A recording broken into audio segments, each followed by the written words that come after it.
এবং সেই সহযোগিতার অংশ হিসাবে যা যা করা দরকার দূতাবাস তা করবে। আমরা বিভিন্ন বিষয় নিয়ে এদের সাথে আমাদের নিবিড় এবং অনবরত যোগাযোগ রয়েছে, অনবরত যোগাযোগ আছে এবং আপনাদের খুব খোলাখুলি বলি, সবকিছু সব জায়গায় সবসময় বললে ফলাফল ক্ষেত্রে অন্য ধরনের প্রভাব বিস্তার করতে পারে, সেই জন্য সবসময় সবকিছু সব জায়গায় বলা সম্ভব হবে না। তবে আমি এইটুকু বলতে পারি, এখানে বসবাসরত যারা বাঙালি ভাইরা আছেন তাদের সবাই যেন এই সুযোগ নিতে পারে, তার সার্বিক প্রচেষ্টা বাংলাদেশ সরকারের রয়েছে। সরকারের অংশ হিসেবে আমরা সেটা এখানে বাস্তবায়ন করবো ইনশাআল্লাহ। কেউ এটা ই কার্ড করেছে, কেউ করেনি, আবার ই কার্ড করার পরেও আবার ওদেরকে রেজিস্ট্রেশন করা লাগতেছে, যার কারণে দুই মুখা হয়ে গেল পদ্ধতি। একবার লিগালাইজেশন, অপরদিকে ই কার্ড। এই যে মানুষের মধ্যে দুমুখী ওই যে পদ্ধতি দেখি, অনেকে এই পারমিট প্রক্রিয়ার প্রতি খুব একটা বিশ্বস্ত হয়নি, এই কারণেই অনেকে করতে চায়নি।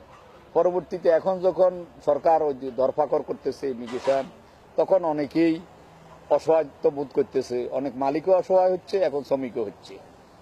এতে আমাদের বাংলাদেশিরাই বেশি ক্ষতিগ্রস্ত হচ্ছে এবং ধরপাকড়ের মধ্যে বাংলাদেশিরাই বেশি পড়তেছে। এই ক্ষেত্রে আমাদের সরকারেরও উদ্যোগ নেওয়া উচিত। মালয়েশিয়ান সরকারের সাথে একটা পরামর্শ করে এটার একটা সুষ্ঠু সমাধানে যাওয়া সম্ভব, যদি আমাদের দেশের সরকার একটু এই বিষয়টারে একটু গুরুত্ব সহকারে দেখে। যেহেতু এই শ্রমিকগুলো যে কোনোভাবে তো এই দেশে আসলো, বৈধ হয়ে যদি ইনকাম করতে পারে, সেই অর্থটা আমাদের দেশে যাবে, আমাদের দেশের বিভিন্ন পরিবার উপকৃত হবে, দেশও উপকৃত হবে। তো সেই ক্ষেত্রে আমাদের সরকারের এখানে একটা বিশেষ ভূমিকা নেওয়া আমার দাবি, যে আমাদের সরকার একটা ভিত করবেন এই বিষয়ে, মালয়েশিয়ান সরকারের সাথে একটা পরামর্শ করে একটা সুষ্ঠু সমাধান করবেন।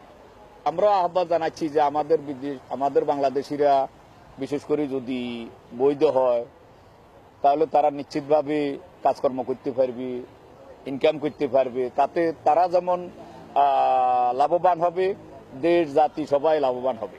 কিন্তু এই ক্ষেত্রে যে বিষয়গুলো রয়েছে সেটা হলো, এবারের পারমিটের পদ্ধতি যেমন জটিল, তেমন এটা ব্যয়বহুল।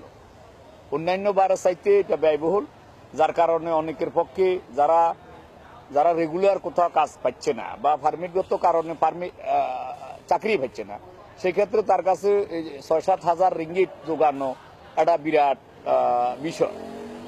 অনেক ক্ষেত্রে বহু মালিকই আছে যারা আগে পয়সা দিয়ে শ্রমিকের পারমিট করতে রাজি নয়। সেই ক্ষেত্রে একই সাথে অনেকগুলো টাকা প্রয়োজন। এই পদ্ধতিগুলোর যদি সরকার আর একটু ঢেলে সাজা, তাহলে সহজ হতো। মানে পদ্ধতিগত পরিবর্তন হইলে জনগণ যাতে সহজে পারমিটের প্রক্রিয়াটা পায়, সুবিধাটা পায়, সে ব্যাপারে আমাদের বাংলাদেশ সরকার এবং মালয়েশিয়ার সরকারের সাথে একটা সমঝোতা হওয়া উচিত।